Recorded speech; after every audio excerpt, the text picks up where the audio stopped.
What's going on, everybody? My name is Ben, and welcome back to the bench for another episode here on our Yakovlev Yak-1 by Academy. We are back on it today, guys. I'm hoping to go ahead and work a bit more, get that cockpit more or less done, work on some of the sub-assemblies. So first of all, let's go ahead and take a look at what we did last time. We went ahead and built up the cockpit, painted it up. We have the seat ready to go. We need some seat belts for that, though. Take care of that today. Got the lower portion of the fuselage, and we have the upper deck of the fuselage as well. So we're moving right along. However, there are a couple of areas we need to finish up today, so let's get cracking. Now, for the seat, I did not glue it in like I mentioned last time because it needs to be painted, detailed, and we have to add our seat belts. But once we get that set up, we should be able to drop it right into place, and this will be all finished up. Then we'll just glue it up into the fuselage and we'll be good to go. But speaking of seat belts, I actually went out and I bought some pre-made seat belts by Kits World. I've never used these before, found them on eBay, so we're going to go ahead and give them a shot. As you can see, though, zooming in real quick here, they are 3D printed, both for Yakovlev and Lavochkin fighters. So I am excited to see how these work. I know Joe loves 3D printed stuff, and he's been talking about it quite a bit.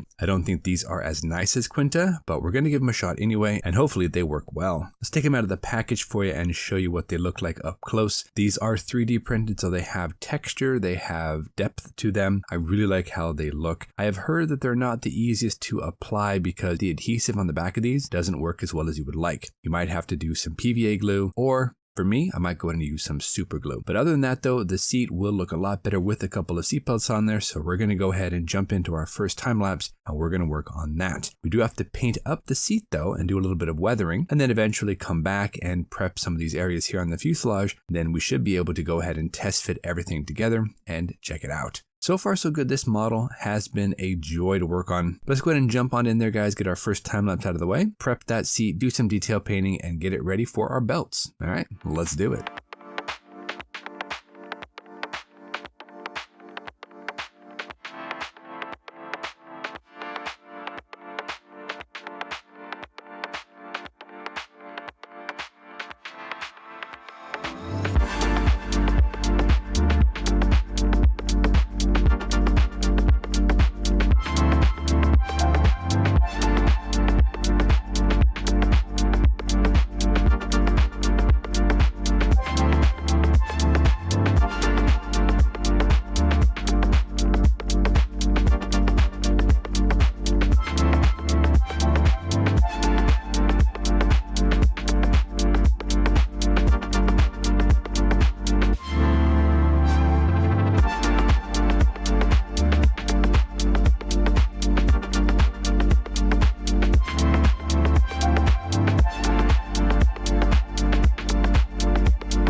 Everybody, so we are back, and so far so good. The seat is ready for our decals. We're going to go ahead and put those on, but before we do that, I wanted to give our paint a little bit of time to cure, and we're going to move our attention over to that rear decking right behind the pilot seat. Now again, this is something that I'm not entirely certain would have been there. This is a radio that I picked out, I believe, out of my P39 that I built quite some time ago. This is not the correct radio for this area or anything like that. I'm going to do a little bit of modification on it, but I wanted to see how it looks to have something right behind the pilot seat. I know on some of the later Yak aircraft, they did have something right behind the pilot, but for the early Yak ones, I don't believe that was a thing. But either way, I want to see what it looks like with something behind there. So I'm going to go ahead and glue this radio down and just tack it into place. It's not going to be permanent. I can always remove it if necessary, but I wanted to see how it looks, because if it looks cool enough, it might be worth kind of stepping away from the more accurate build and just try to add in something kind of neat, a bit of interest in life to that cockpit. Just from a preliminary test fit here, I like the overall aesthetics of having something right behind the pilot. It isn't necessarily 100% accurate, but it does look pretty cool. We'll come back to that a little bit later. I am going to tack it into place, like I said, just to see how it looks. But I think even though it might not be 100% historically accurate, it still might be kind of fun to add in a little bit of a what if factor to this. But anyway, let's go ahead and jump into our next time lapse. And this is going to be a long one, guys, because we have a lot of work to do. We have to put the seat belts on. We have to clean up some of the parts. I want to go ahead and work on a couple of other areas just to get this thing looking the part. So let's grab the wings. Let's grab all the little fidgety parts, and let's see what we can do and get this thing a little bit closer to being all finished up.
All right, everybody. So we are back and I am absolutely having a blast with this model. Now we have done quite a bit of work here, so let's go ahead and get into it, show you guys what we've come up with. And first off, the fuselage. Now this is actually not glued together. I wanted to test fit things because I'm still trying to figure out that rear decking situation. But we'll get to that a little bit later. I've got a couple of ideas and I wanted to ask you guys' opinion on what might be kind of cool to do. But we did go ahead and finish off the cockpit. That is 100% done.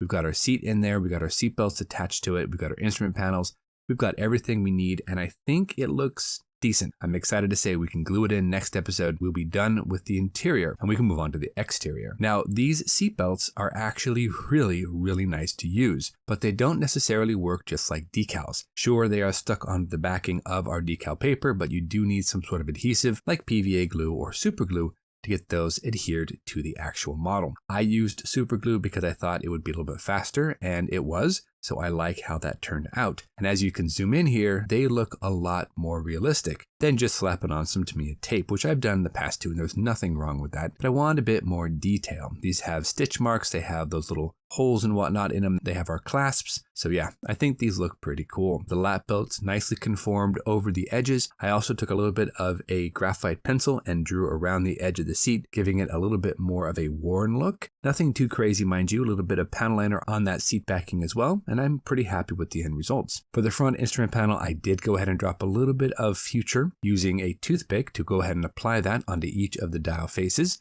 But that brings us now to that rear decking, and this is where it gets a little bit more complicated. What I did here is I drew some inspiration from later Yak models, such as the Yak-9. Now this, you can see, does have a rear shelf. It does have that radio sitting on top of it. It's got a wire coming down to it. But this isn't necessarily correct for the earlier Yaks. I like the look of this though. It looks busy, it looks interesting, looks very mechanical. But here, I went through my squadron book and I found this picture, which is a line drawing. And as you can see, there's literally nothing back there. It's just open framework, which I guess is really nice if you want to add stuff back there, like with the Yak-7, which had a 2-seat trainer version. That means I would need to come in here and cut out the entire portion, radio and decking as well, just cut it all out, which probably would be a bit more accurate. Now looking at it like this looks more interesting, more fun, but again, not necessarily accurate according to those line drawings. I would like to go ahead and make it as accurate as possible, so that could mean just cutting that out, which I am leaning a bit more towards, but also it looks more interesting having something back there with some wires or whatnot. We could spice it up and make it look a little bit more interesting. So I thought I'd leave it up to you guys. Do you want to see a radio back there, even though it's not necessarily historically accurate? Or should we base it off of the line drawing from the squadron signal book, go ahead and cut out the entire area, maybe add in some additional framework and call it quits? Now the nice thing is no matter what we do, we won't see a lot of it through those little tiny windows in the back. So drop a comment, let me know what you think.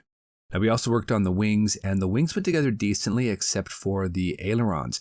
These didn't necessarily fit as well as I would like. We had one that dropped right into place, but a second one though that actually sat a bit proud on the lower portion of the wing. So I went ahead and I stuck in some plasticard into the wing itself and kind of shimmed it open to get that nicer fit there for the aileron. So that works, you don't really notice a difference. The landing gear bays look fine. I think they might need a little bit more detail, but I don't have any pictures or references, so we're just gonna go with it. I will of course add a brake line though. That way we've got a little bit more interest because I do see those very prominent there in reference photos. So that we will do, but everything else though looks pretty decent. Now because I'm going at this a little differently, I had to go ahead and trim up the fuselage side tabs that normally would support the inner wing panels. Just slicing those off though, everything drops right into place. I don't think it's that big of a deal. We might need to trim up the rear portions of the wings just a tiny bit, but other than that, the fit is really quite nice. We will have to go ahead and put in that intake there on the side of the leading edge of the wing, the cockpit, and then of course figuring out this rear decking. Next episode we should be able to get it all nicely painted up, or at least primed and pre-shaded. I did have an opportunity to go ahead and work a bit with the canopy, and I used the kit supplied masks, and these were actually very nice. They're thin, they're nicely cut, I dropped them right into place. They're a little bit difficult to see, but if you can refer back to the instructions, they give you a full listing printout of what they should look like and where they go. So using that, we can go ahead and kind of tilt the mask sheet a little bit here left and right to get those edges, peel them up with an X-Acto knife, take some tweezers, drop them into place. We'll go ahead and burnish them down when we get closer to paint. But for right now, yeah, pretty impressed with these masks. Once I get that rear decking on, we get the top of it on, we'll go ahead and drop these on, paint them up, and get them ready for priming and pre-shade and all that good stuff. So yeah, I'm really hoping that Academy gives us more of these masks because I liked them. I thought they worked well. Very nicely done. Same thing here with the wheels. They do give us options for weighted wheels, and I've chosen these to go ahead and build up to use on the model kit. I will have to come in though with a file and kind of clean up a little bit of the edges, but more than likely that should be very simple, and then I can go ahead and paint them up, put on our hubs, and then drop them into the model. So with the wheels and our canopies with our masks on, that's looking awesome. We also have the interior cockpit all finished up, ready for installation with the seatbelts and the seat and all that good stuff. So very happy with that. And we have our wings more or less together. We do have a little bit of cleanup left to do on some of these edges, but for the most part, they do look really nice. Of course, dropped in the aerial and did a little bit of painting there on that support for the gun sight. Nothing fancy there. I think it looks good. And I just got to be very careful not to snap off the aerial, but I think we're moving along quite nicely. The last question, of course, is that rear decking. So again, like I said, you guys let me know what you might want to see. We can either keep it as is, add in some details, cut it out, completely removing it, going with the line drawing, or we can just take off the radio, sand it down, and just say, well, it's out of box. Just leave it at that. So you guys let me know what you might want to see. So thank you again so much, guys, for watching. Until our next episode, you guys know the drill. Go out there, get yourself some bench time, have some fun, build something cool, and we'll see you back here in episode number 4, where I'm hoping to get in there, get the assembly finished off, do some priming, do some pre-shade, do some painting. That should be exciting. And this is actually very close to being finished. Doesn't look like it, but this should go together beautifully. Get some paint and primer on the bird and see where we go from there. So thank you so much for watching, guys. Take care of yourselves, and we'll see you soon.